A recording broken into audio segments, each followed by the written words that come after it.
What's good, everybody? Sorry about that. I had to take a shower. Ah, Jesus.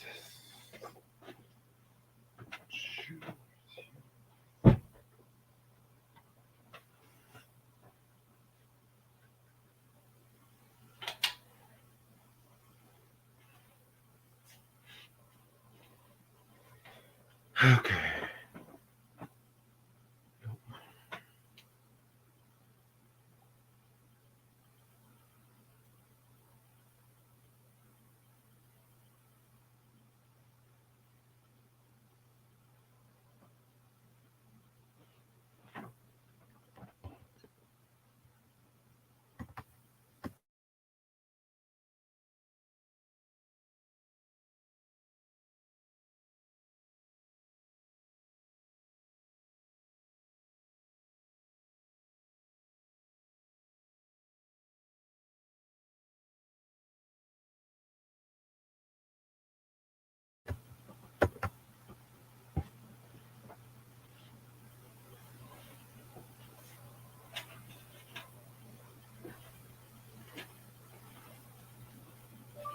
Hope you've been well, bro.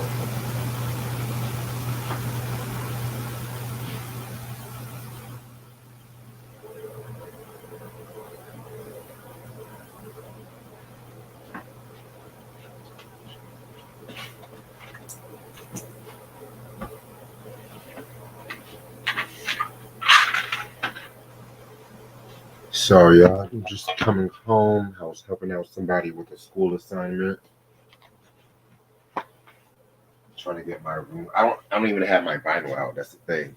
Oh, by the way, I forgot to say or make a post about this earlier. Ronnie, I saw that. I meant to tell you, I saw that performance a while back ago, but appreciate it. Um, it was originally supposed to have been The Heat Is On, but I forgot.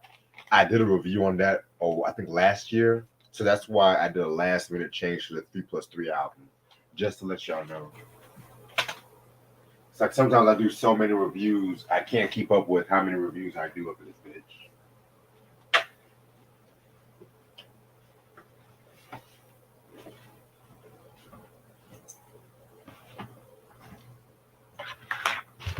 Thank y'all so much for understanding. So if y'all do want to look at that Heat Is On review, just go on my channel, type in, you'll see it.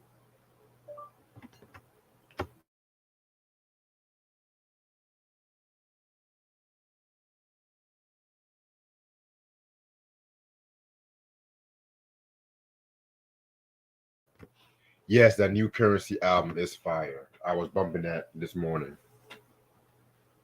That's an album I don't mind talking about later on this year.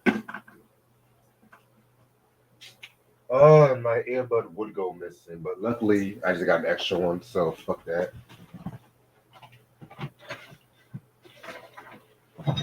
Oh,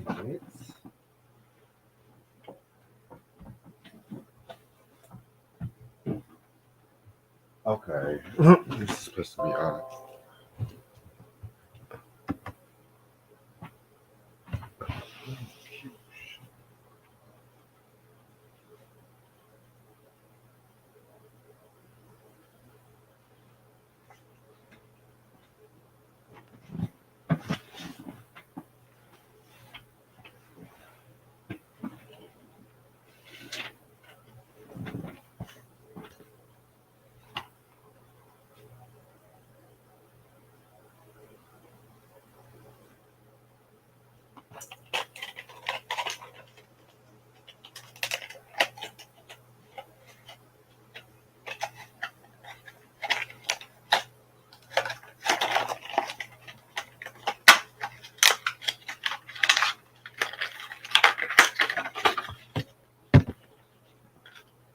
Thank you.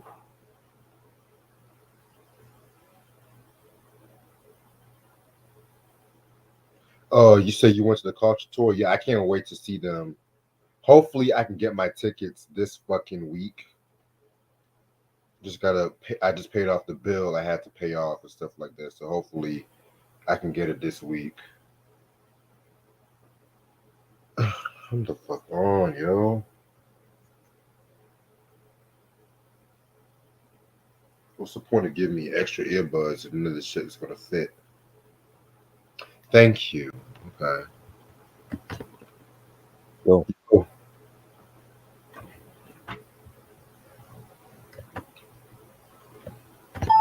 Yo, can you hear me? Yeah. How you doing? Chilling.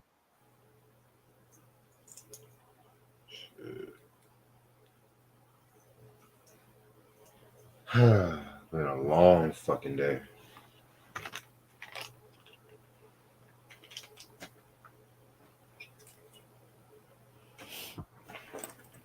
Something tells me Tory Lanez ain't going to prison. Oh yeah. Yep. I didn't have a chance to listen to that Coogee rap song yet, Sam.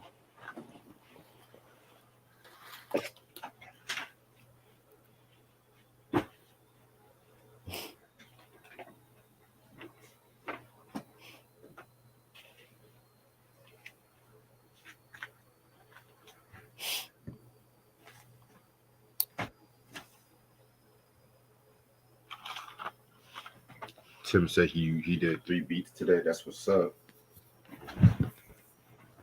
Yeah, keep working on music, man. That's the shit right there. Oh yeah, I forgot. I moved my vinyls on a different spot. Oops.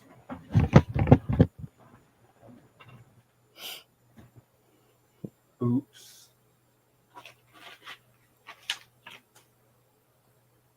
Q said, "What is your favorite fruit?" Bananas.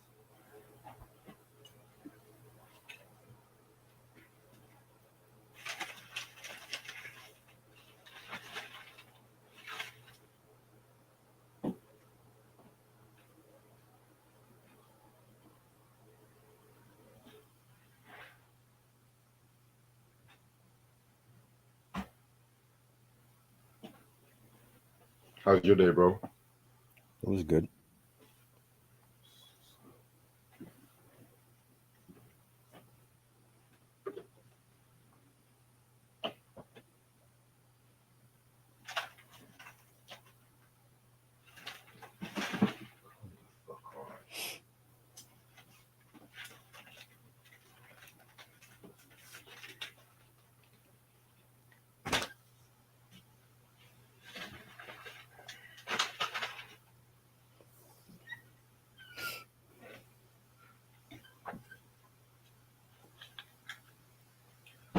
Alrighty, I got my food in the oven, so that should be done in a minute. I'm ready whenever you are. Let's go. All right, what's up, you two? How's everyone doing this lovely Tuesday morning, Monday night, whatever? It's your boy Reg in the building. Got my homeboy Try in the building with me. What up? And today we are actually going to do a double review tonight. And the reviews are the Isley Brothers with the 3+3 album, and then the 1976 album Harvest for the World, which I don't have that in my collection. I used to have that, but I gave it away, pay off a bill and stuff like that. So yeah, I'm gonna show that album in a minute whenever I get a chance. But yeah, the first one we're gonna talk about is 3+3. This album came out in 1973 on their T-Neck records and stuff like that. It came out with a couple of singles.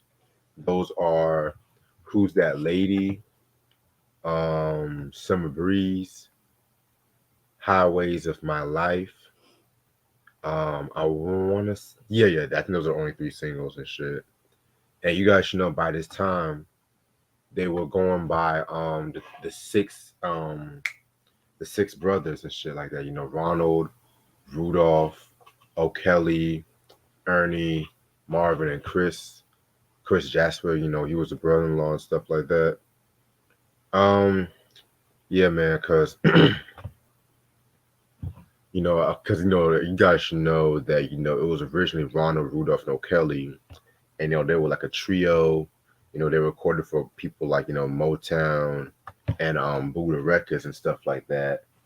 And so by the time it was really like 1968, they had songs like "It's Your Thing," which that kind of had more contributions from the younger brothers and stuff like that. And then, they slowly started working with them and contributed to the band's music, especially in the Giving It Back album and the Brother album and stuff like that. But they didn't really officially become part of the group until, this album, the 3+3 album and stuff like that, which hence the title 3+3 and shit too. So yeah, man. This is the album cover right here. Very, very, very iconic album cover and shit like that. Like you've seen this in like posters, compilations, and whatnot. You know what I'm saying? Yeah, man. Let me show you what's in the booklet. And like I said, it just shows you who each member are. Like you got, of course, Ron Isley, Mr. Biggs. You got O'Kelly Isley right here. The like fedora, like it's the fedora dude. You got Rudolph Isley right there. You got Ernie Isley, with of course with the guitar. You got Chris Jasper, and of course you got Marvin Isley right here and shit too. All right. I don't think I've asked you. How did you get into the Isley Brothers, by the way? Just growing up, my mom playing it around the house. Um, all the albums and Mr. Biggs when he went solo and that whole Mr. Biggs moniker, Ron Isley, and you know, I don't I don't got a long story. Just good good R&B was being played in my house back then. So I think my mom actually saw them on concert. She saw them at Jones Beach, and there was like a thunderstorm, and like the way that Jones Beach stadium is set up is like there's like it's like the you can see the ocean from the arena, and like he was performing in a thunderstorm and shit. Oh wow. And I think he had on like a yellow shit, like he had on like a yellow suit or some crazy shit he had on. But they were performing, and it was like you could see like the lightning and the thunder in the background, like from the ocean or whatever. Oh gee. You know what I mean? So just growing up and listening to their tunes, and Between the Sheets was always being played, and Who's That Lady, just classic R&B. I got a couple of the albums. I thought I had I think I have this one. I couldn't find it though, but I got a I'm pretty sure I have the Harvest for the of the World album.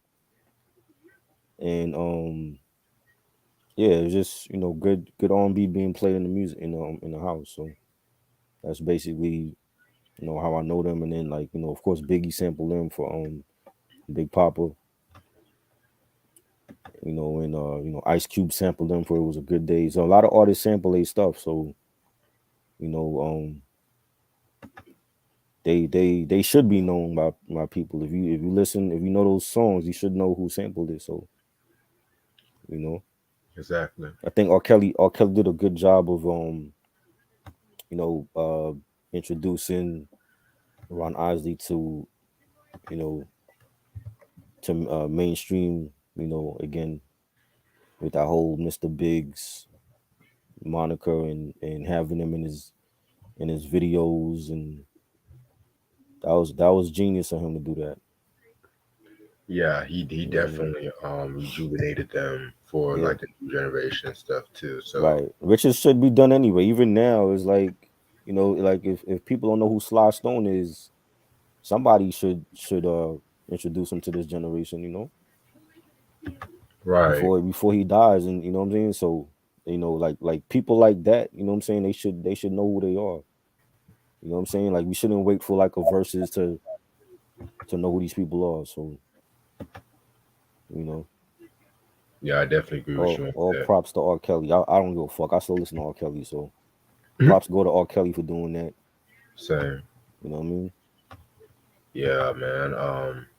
I'm gonna make it quick because I gotta get my food out the oven. But my introduction to Isley Brothers, I'm not even gonna hold you. The shout song, but like I didn't know it was them and Yeah. stuff like that too.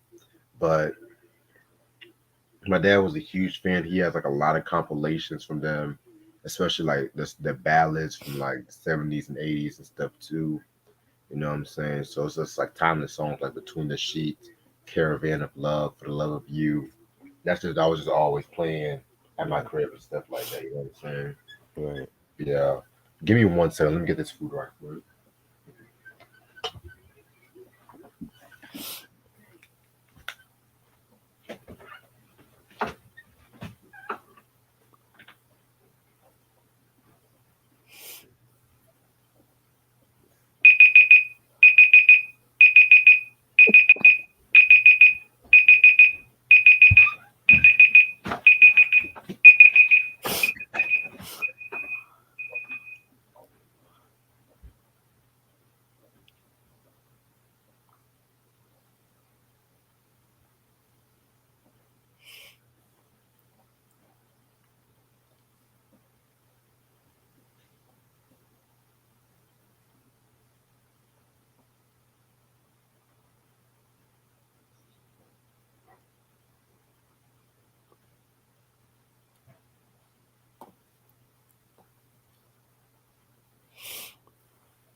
R. Kelly's the goat, man. I still bump his shit. That's just what it is.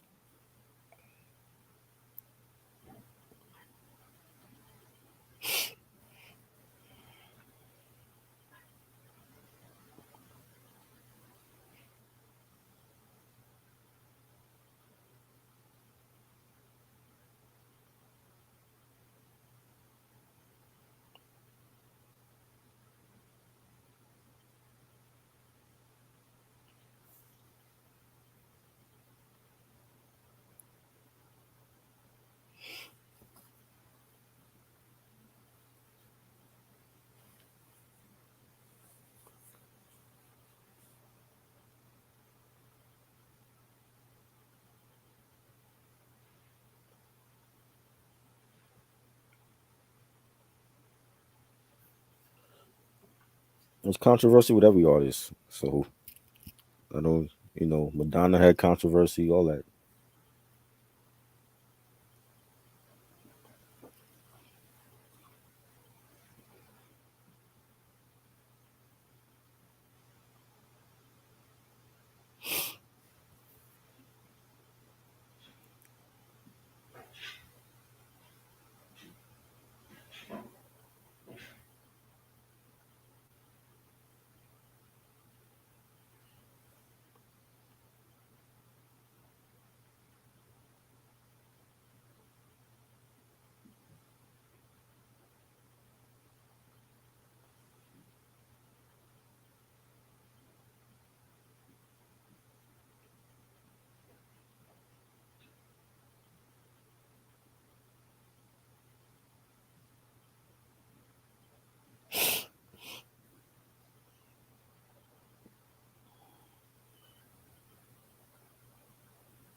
Okay, fuck it. All right.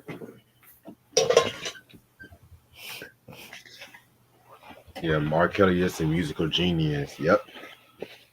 Ron Isley appeared on the Steve Harvey show. Yes, he did. Alrighty.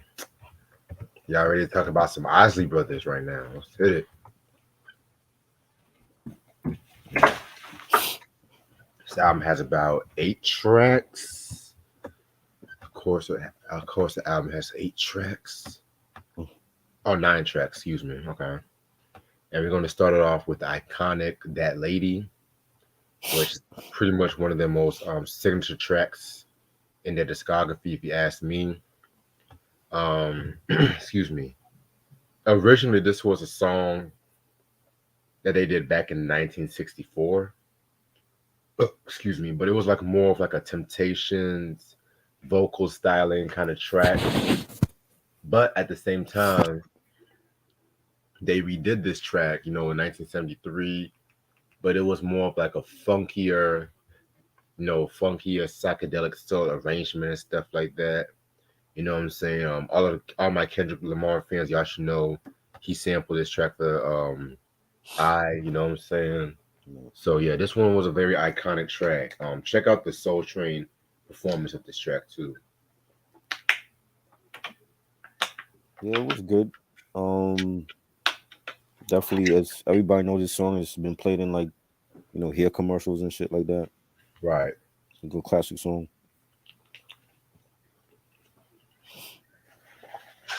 Yeah, definitely Ronnie. Ernie Isley's guitar solo is one of the best he's ever done on anything they've done, you know what I'm saying? So yes, sir. All right, track number two, Don't Let Me Be Lonely Tonight. This is a cover of the James Taylor's track. He did this track back in 1972. Um, Very dope cover, you know what I'm saying? This kind of continued that tradition of sampling rock songs, you know what I'm saying, but then rearranging it in a soulful way, So this one was a very hot track. Yeah, nice ballad, nice beat. Hmm, definitely. Track number three is If You Were There. This track was okay, you know what I'm saying? Nice little arrangement vocally. This song was pretty good, so it's alright. I like it. Nice beat. Pianos, nice guitar playing. Yeah, Definitely. Track number four, You Walk Your Way. Again, another very dope track right here where you fucking have, again, Ron Isley doing his thing on the vocal and stuff like that, and then nice usage of the synthesizers, which I forgot to mention. Yeah, I forgot to mention too about the synthesizers that when they were doing this album, they were doing it at the same time Stevie Wonder was doing the Inner Visions album, mm, and they were both sharing the same studio. And the crazy thing about it was that Chris Jasper was using the same synthesizer that Steve was using, the ARP synthesizer and stuff too. So, and they would actually end up working with Malcolm Cecil and Robert Margolith like in the future too. I want to say during the Heat of Zone album and stuff too. So yeah. that's pretty interesting. But yeah, man, this whole fucking track was very dope. Nice features of the synthesizers by Chris Jasper. Yeah, it was good. I enjoyed it. Nice, nice beat and nice bass line. Yeah, that bass line too Yeah, was thumping. All right. Track number five, Listen to the Music. This was a cover of the Doobie Brothers track of the same name. Very, very, very dope track. Um, this cover, um, this cover was pretty straight. I forgot they did a cover of this one, but for the most part, it was pretty straight and shit. yeah, this was dope. A little funky track, nice beat. Right. Track number six, What It Comes Down To. Again, another funky, soulful track with a nice little synth line that they have on the track and shit too. So yeah, I definitely fuck with it. Again, nice beat. Nice guitar playing. Definitely. Track number seven, Sunshine Go Away Today. Another cover of the country song by Jonathan Edward and stuff that have the same name. And this is actually my second favorite track off this album, just by how nicely arranged this whole fucking song is. I'm not really a big fan of the original track though, but you know, the Izzy Brothers have that way of making certain rock songs or country songs soulful. That's fucking shit too. So I'll give them credit for that. Yeah, this was dope. Definitely like it. Like the bass line and the beat for it was dope. Definitely. Now my favorite track, I think, is a lot of people's favorite track on the chat. Some Breeze. Um, classic, classic song. This is a cover of a song by Seals and Craft, which even the original version is dope on itself. Because Seals and Craft, I felt that they never got their just due and shit like that. But this version was just like that. Just but that ding ding ding ding ding ding that intro and stuff like that. Um, just nicely arranged, you know, with the background vocals and you know Devron doing his thing. Very very iconic song. Definitely my favorite track off this album. Yeah, it's nice. I like the pianos on it and the guitars. Nice. One of the good tracks on here. Yes. All right, and the last track, "The Highways of My Life." Nice way to end off this album and stuff too. This song was pretty much about like one, you know, on his journey and stuff like that, you know, through life and just, you know, wanting to find himself. And then he's going through the highways of my life, you know, hence the title. Um, Definitely a nice song, nicely arranged. You know, Chris Jasper doing his thing on the piano and stuff too. You know, the older Isleys doing their things, backing up Ron. Like this is just a very underrated track, if you ask me. And all of my Fantasia fans, y'all should know because she sampled that for a song "Truth Is." So yeah, Yeah, it's dope. Dope track.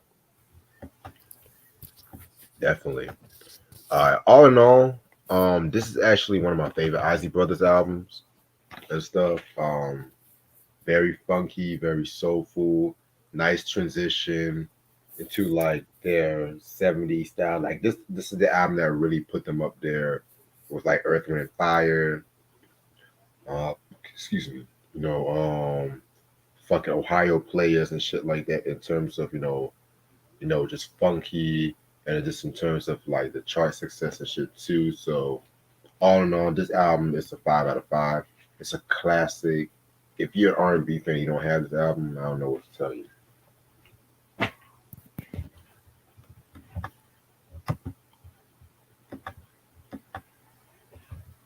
Yeah, I agree.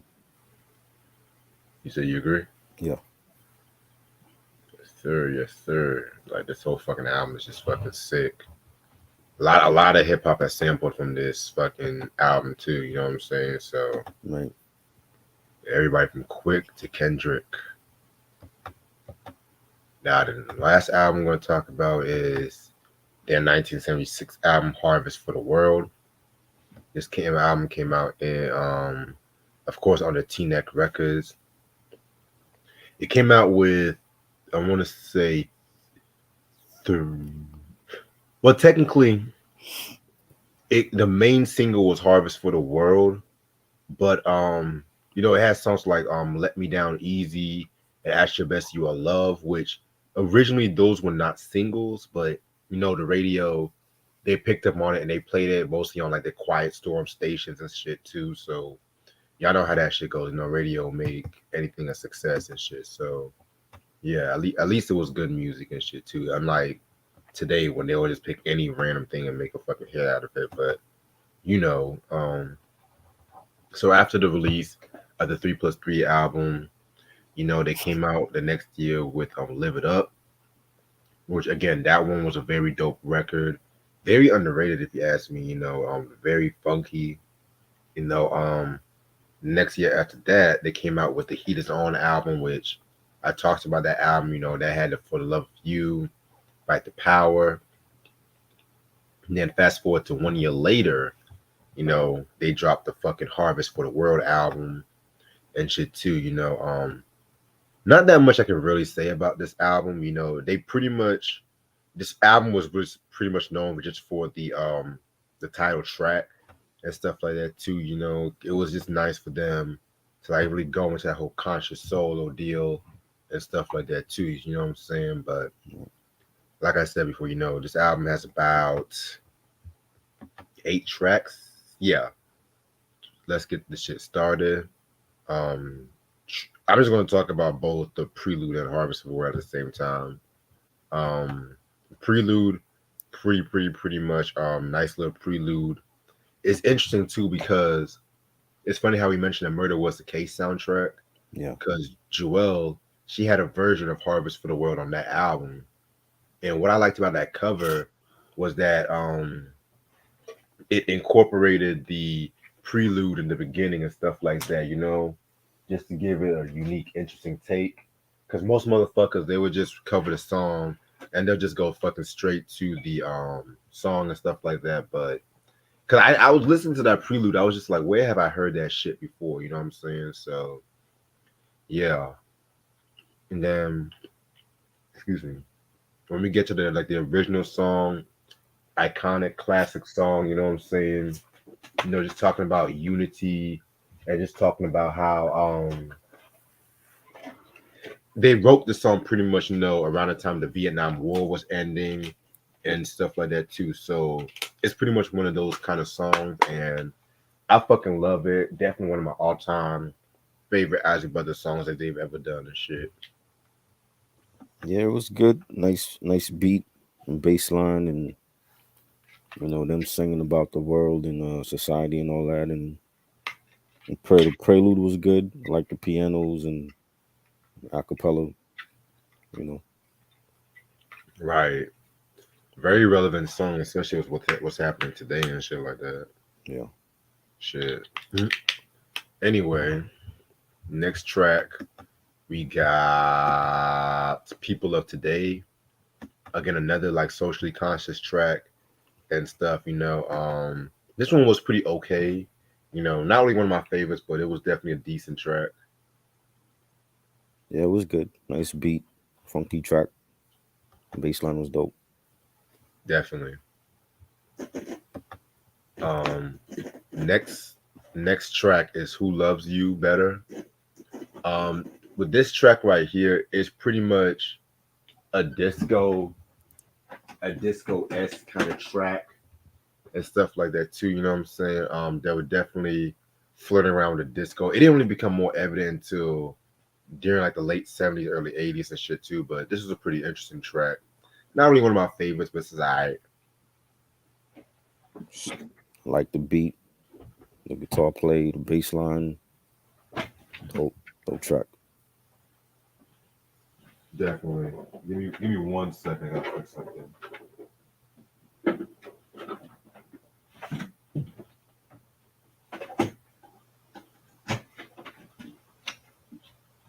All right, sorry about that. All right. Next track is At Your Best You Are Love. I know a lot of people are surprised, even to this day, that Aaliyah did not do the original version and stuff like that. It's the original version by the Izzy Brothers.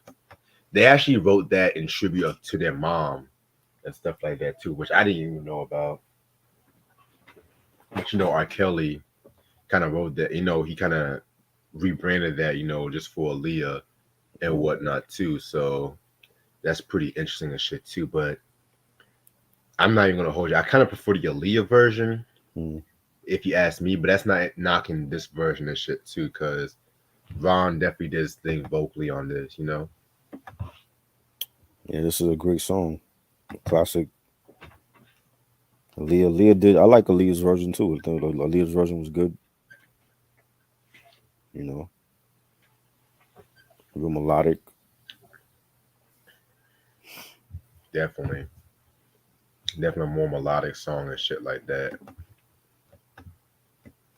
Next track is Let Me Down Easy. Um, Again, another solid song right here. You know what I'm saying? Nice instrumentation, pretty decent. Dope. Nice beat. Nice bass line. Melodic track. Definitely. Next track is so you wanna stay down. Um, didn't really care for this track. I'm not even gonna hold you. Felt like it was kind of filler and stuff like that, but it's pretty decent. It was good. I like it. Nice beat. It's a little funky. Bass line was dope. Definitely. And the last track off this album is "You Still Feel the Need." This one was pretty good just for the instrumentation and whatnot. So I thought it was pretty decent. Yeah, this is good. I like it. Definitely.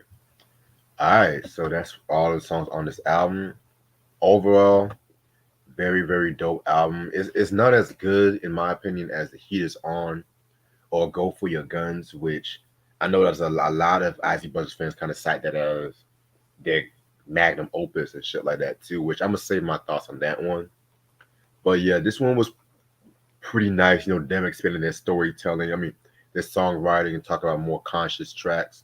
Because it's kind of really begun during The Heat Is On with the song "Fight the Power," but it was more evident with this track right here too. So I'll give this one a 4.5 out of 5. Dope. Good album. Definitely. All right. So both of these are done and stuff like that. I'm gonna stay on for a couple of minutes.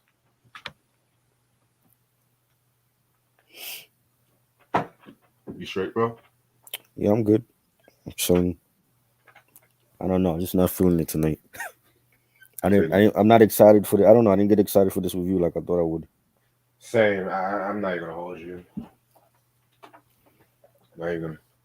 I'm not even gonna hold you and shit like that. I thought, cause like I said, I talked about The Heaters on a while back. I forgot I talked about that one, but at least I'm glad we talked about it and shit. But Like, this Thursday is gonna be a much better review. I'm gonna be real. what's Thursday? What we doing Thursday? What's Mad Thursday? Lions 1995 Oh album. yeah, that's right. That's right. Yep, the dance hall is coming back, y'all. Ronnie said y'all ended Black History Month on a high note. Yeah, I would hope so. Yeah. Hell, we talked about Jazzo and Atlantic Star. We better end this show on a high note. Lord.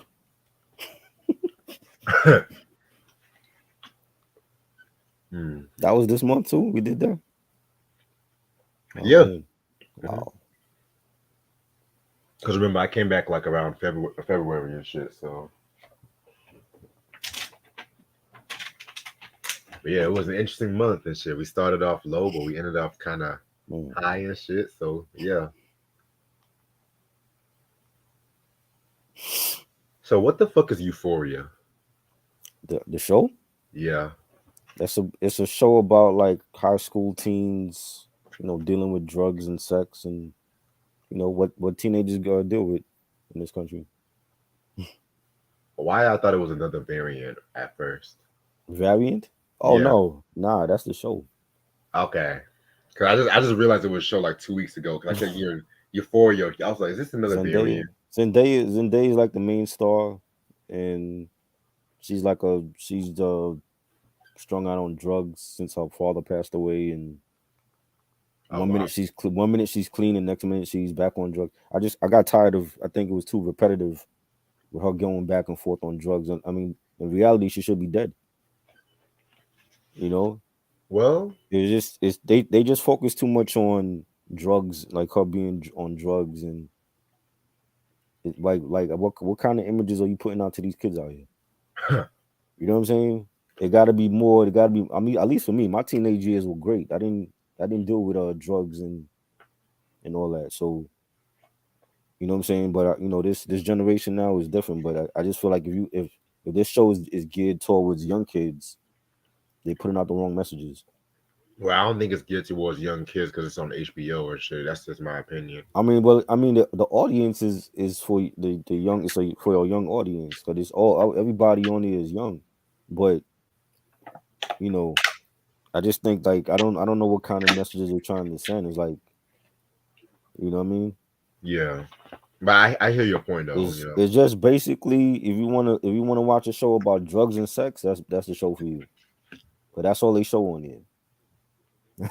is it You more? got like two characters, Maddie and Cassie, two best friends that they stopped being best friends because Cassie slept with Maddie's ex boyfriend. So Jesus Christ. now she want to beat the shit out of her because of that. What teenagers go through. You know what I'm saying? You might have had a homeboy that started talking to your ex or whatever. You wanted to beat his ass. You know, I've seen better shows on HBO than that, but I for some reason Zendaya being on drugs is like everybody feel like she deserves an Emmy or some shit. Yeah, the Halle Berry Monsters Ball treatment. Right. I'm like, well, where was this before? Like when she was doing other stuff that was great. So she got to get strung out on drugs on the whole show, the whole season to get recognition. And You know, she was on Star Trek too, right? Isn't there? Star Trek? Yeah. No, that was Zoe Saldana. Oh, okay, I got you. I don't know why I got those two You mixed know, up. but I mean, I can't watch shows like that. After a while, they bore me. Like if it's gonna be the same thing, I feel like just season two was just too much of her character being strung out on drugs, and I'm like, y'all did this in season one. So that's the hype, because homegirls on drugs and shit. That's the whole hype Well, for the. well, she's the main star. I mean, there's nobody else a bigger star on that show than her. Like she's basically the anchor of that show. So Hmm, if they kill her off, it's like their ratings will go down. I feel you. You know, but I mean, it's one of those teenage shows. That's basically how I could put it. I mean, there's nothing else going on, but teenage angst and debauchery that they do. Right.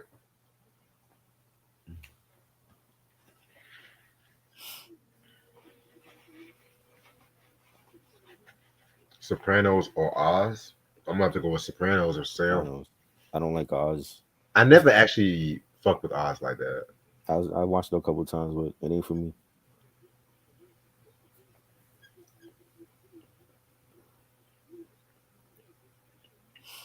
But I'm watching home movies right now and shit. Home movies Yeah. from Cartoon Network. You know, that cartoon and Yeah, shit. yeah. I forgot how funny this shit was. Not the Wizard of Oz. Oz the show. What you talking about? Oh my lord. Yeah, funny.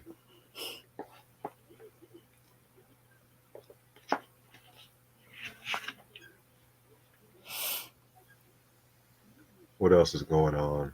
So I'm gonna start watching that Kanye West documentary this week. That's the best shit on to me, man. What that's better than Euphoria. Like I'd rather watch Kanye documentary than the whole season of Euphoria right now. Should I rather watch Medea's Homecoming than Kanye's You know what I documentary? mean? To be real with you, The unseen footage is just unbelievable. The fact that his friend would give up his life and document his other friend's career is just not everybody's doing that shit. You know, I hope he got his friend on his payroll, just saving up all that. That's like imagine what's your friend name? Cootie? What's his Coogee, friend name? Coogee. Coogee. Imagine if Coogee said like he's gonna give up his career and just document your career for the last 20 years. That's basically what it is. Like dude was a comedian on Comic View on BET, and he gave up his career as a comedian to document Kanye West's career.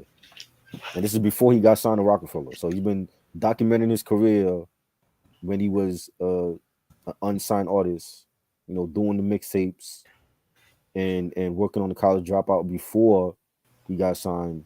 And then when he gets signed, and then all the drama that he had while he got signed.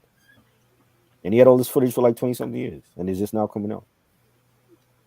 Interesting. You know what I mean? Why did he wait so long to put it out? I guess because when some people make documentaries and stuff that have somebody document their lives and stuff like that, they might just want to figure out what exactly would fit right with a documentary and shit too. So Mm-hmm. Because he's not the only artist I've heard that does that shit, you know. Because there've been other artists that document the whole fucking life. Mm. Where's they documentary at? It like trust me, it came out Teddy Pendergrass Mm. and shit like that. Excuse me, Rick James, Rick James. You know, their documentaries come out, but you know, the fucking estate might have an issue with it too. You know, you have to Mm. think about that. Yeah, he documented everything. You know what I'm saying? The car accident, everything. I'm pretty sure he has the Donda footage of when she passed away. I'm pretty sure they're gonna show that I don't in know. in I don't know about that. the last part. I mean if he you know, Kanye West let him show everything else, why not? Because that's basically what changed everything after Donda passed away.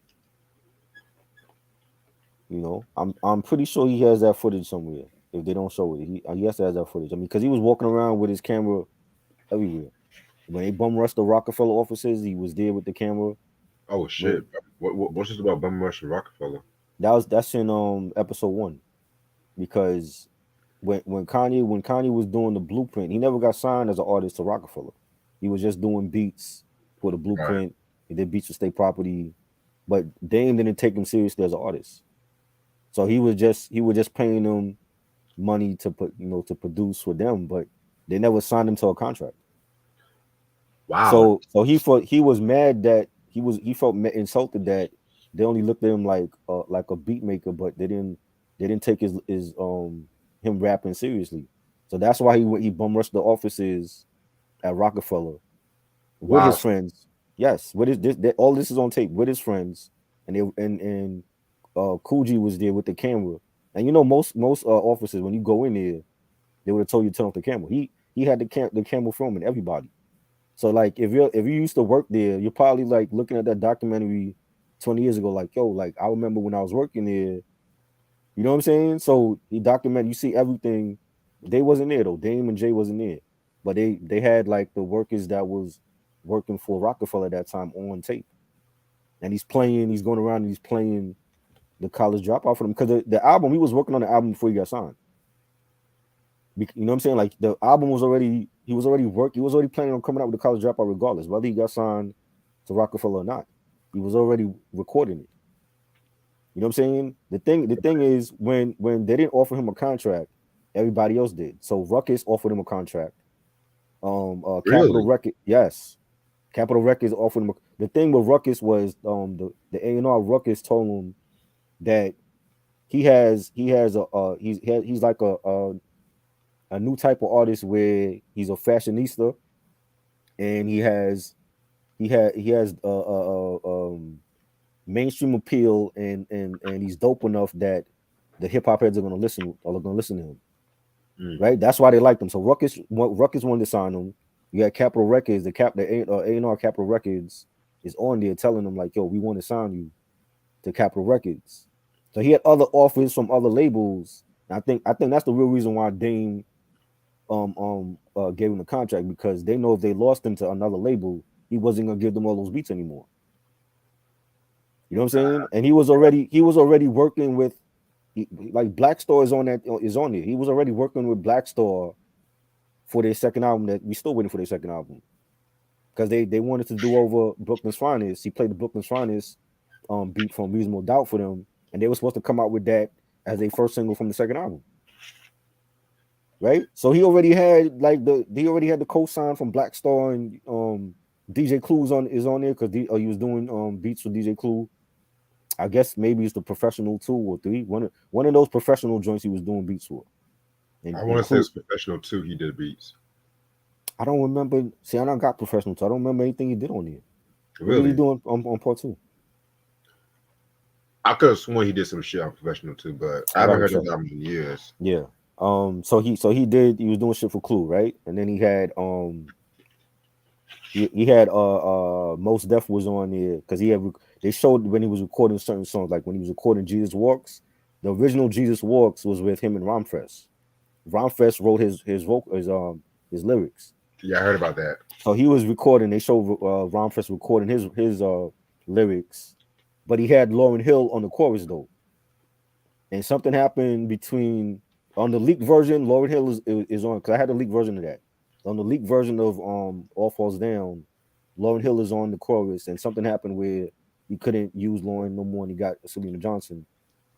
And then on Jesus Walks, he had Romfest record his verse, and he wanted Scarface on the chorus. So there's like a part in the documentary where you see him and Scarface go to the studio, and he wanted Scarface on the chorus of Jesus Walks, and he wanted Scarface on Family Business, but Scarface never wrote to those beats. Like he's playing the beats for him in the studio, and Scarface like he can't write to them. Yeah, because I'm not even gonna hold. I can't really picture Scarface on those kind of beats like that. Right. I'm not gonna be real. So he was like he couldn't write to them, so that's why Scarface not on the College Dropout, but he ended up doing Guess Who's Back for the Fix, and he was pissed off because when there's a part in the documentary when Young Guru was there, it was him, Young Guru, Just Blaze. Guru had the vinyl, like he had the vinyl for Guess Who's Back when it just came out. So when he passes it to Kanye, Kanye's on like looking on the back of it for the credits, and his name was like small in the credits or whatever. He was pissed off about that because he wanted his name to be like, he's doing a joint with Jay and Beans is on it and Scarface, but in the album credits his name is like small, so you can't even read it. But I thought it was great. It's a great documentary, and we get to see all this unfound footage from the 2000s when people, that's like the old Kanye that people love anyway. You know what I'm saying? So a lot of that shit I didn't even know. Like a lot of that shit that they show him, like I didn't even know that shit went down. So I'm like, that's a great documentary, man. I'll check it out this week. I'll take your word for it. Yeah. If you miss old Kanye, you're gonna definitely love that documentary. Because you can see the change. Like once he won like all those Grammys for College Dropout, you can see when he started getting more arrogant and more cocky and shit. That was the change. The money and the fame was what made him who he is now. Facts.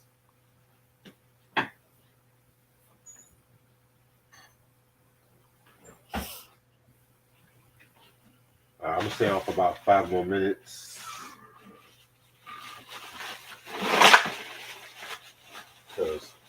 Yes, we just finished. I wasn't impressed, BJ. I was not impressed at all. I like the Izzy Brothers. I wasn't a huge fan like that. I personally liked 3+3. I felt like Harvest for the World could have been a little bit better, but it was still a good album. Donda Kanye, I didn't even listen to Donda 2. I don't even care to listen to that. It's not the Kanye that I want to hear. I feel like he's just it's just more drama with Kanye overshadowing his music as usual.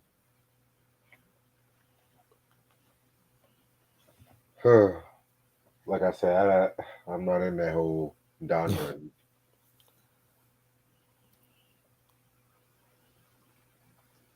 I cannot wait to lay down and shut the They're gonna show that footage too when he's making Donda and all that.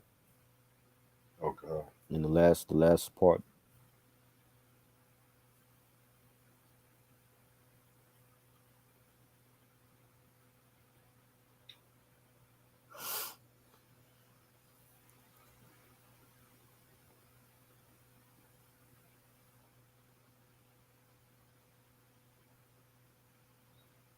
Yeah, you can't wait for that Eric Sermon and Dr. Dre to come out and shit. Huh? I mean, that's who knows if that even comes out at this point. You know what I'm saying? Dre does all this shit with people, and we still wait. Remember that video that came out with him and Nas in the studio? Where's that shit at? That is a good question. That came out. That shit came out back when King's Disease Part 1 came out, and we still waiting for that Nas and Dre collab. But isn't Dre working on like a new album or some shit? He ain't coming out with shit, man. He's y'all getting fooled by Dre. I don't get fooled by those videos no more, man. You know what I'm saying? Like during the Super Bowl time, it was Mary's talking about, he's not doing no album with Mary J, man. That shit ain't never gonna come out. I mean, the album with Innocent Pack though, the Oxnard and shit. Yeah, well, that's his artist though. That's his artist. He's on Aftermath. You know what I'm saying? The same with Silk Sonic. They're on Aftermath, so they have to come out. You know what I'm saying? But all this other outside shit, doing shit with Nas and Eric Summer, that shit ain't coming out. This Then nigga, we been how long we been waiting for Detox? Like 20 years? That shit ain't never coming out. then Bow Wow's dropping his last album on Death Row Records and shit. Who cares? Death Row I can kill 22. us. I ain't hearing it. I can kill us. Snoop wasting his time on Bow Wow. You feel like Snoop is wasting his time on Death Row? I don't see why now. Like, is he doing that to get the ownership away from Shug? Because I heard he bought the catalog now, so all the Tupac stuff go back to the estate.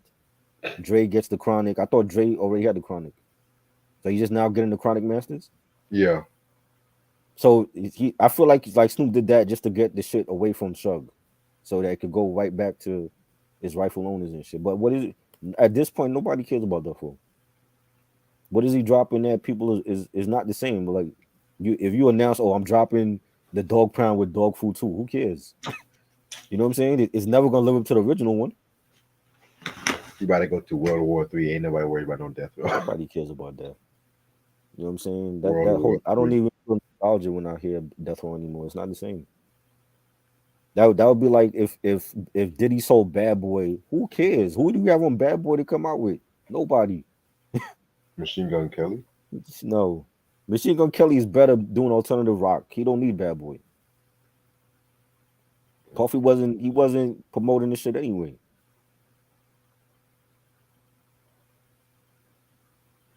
But yeah, I'm gonna call it a night, y'all. Fuck that, man. Cause, mm. But yeah, I'm gonna call it a night. But just to let you guys know, few announcements.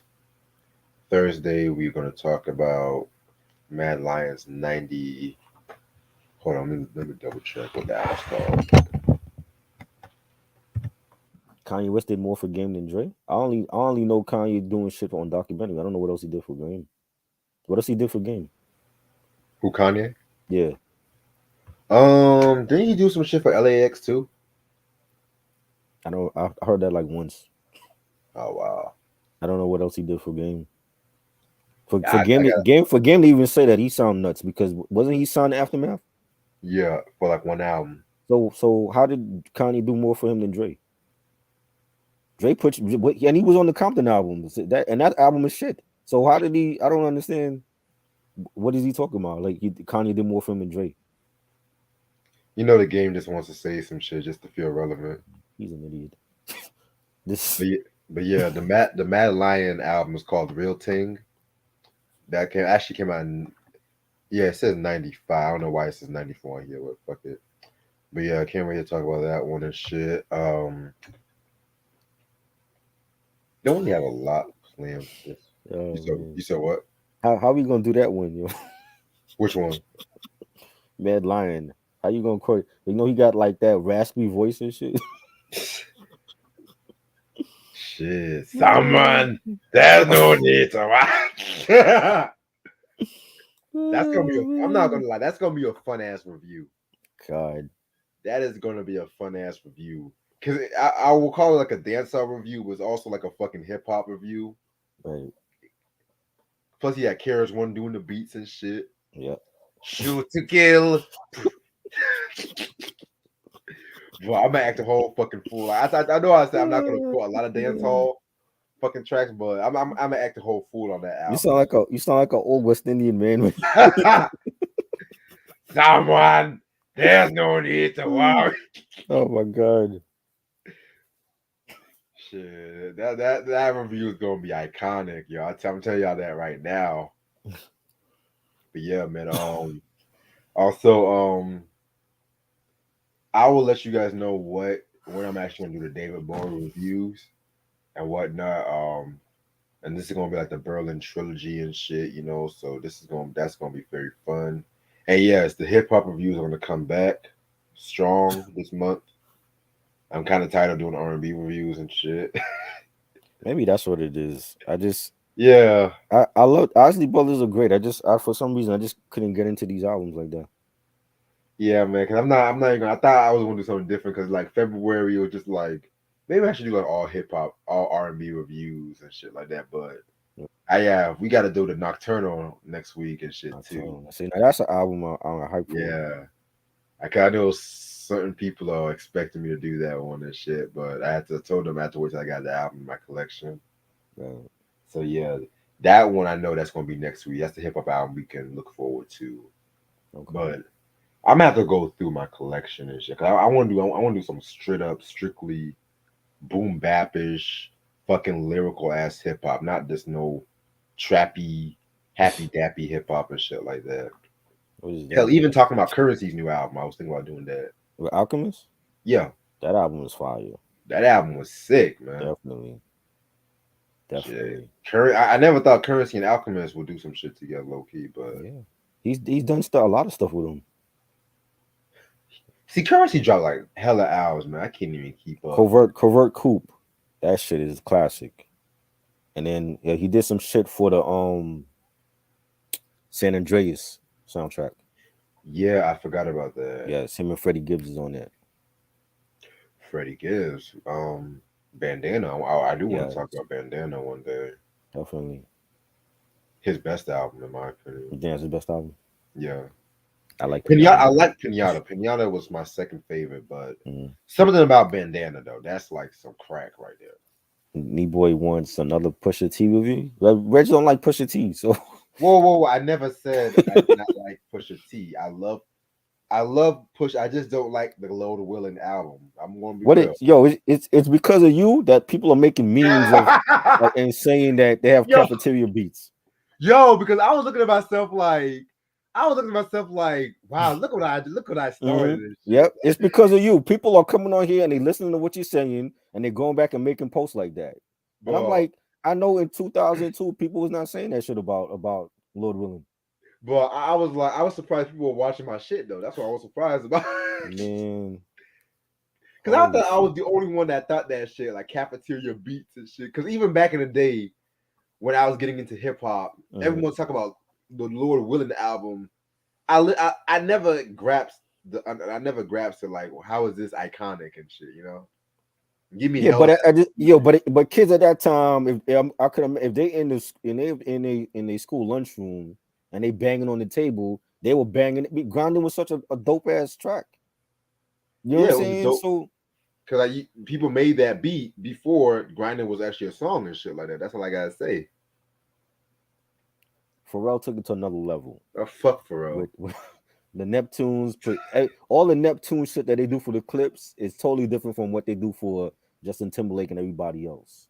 It's like they hard shit, so they give it to the clips. And the clips were picking beats. They always had first dibs on whatever beat they made. True. You know what I mean? It's because of you. Like when you say that shit, people are watching and now they're making posts about it. I'm like, this is Reg right here. Like I said, I'm flattered. I'm more flattered than anything. Don't be flattered by that. Lord Willing's a classic. Don't be flattered by that. I've never heard nobody say that until you said that shit. Now people believe in what you're saying. Hey man, like I can't help how people. So how you feel about My Name Is My Name? Because Neptunes is on that album too.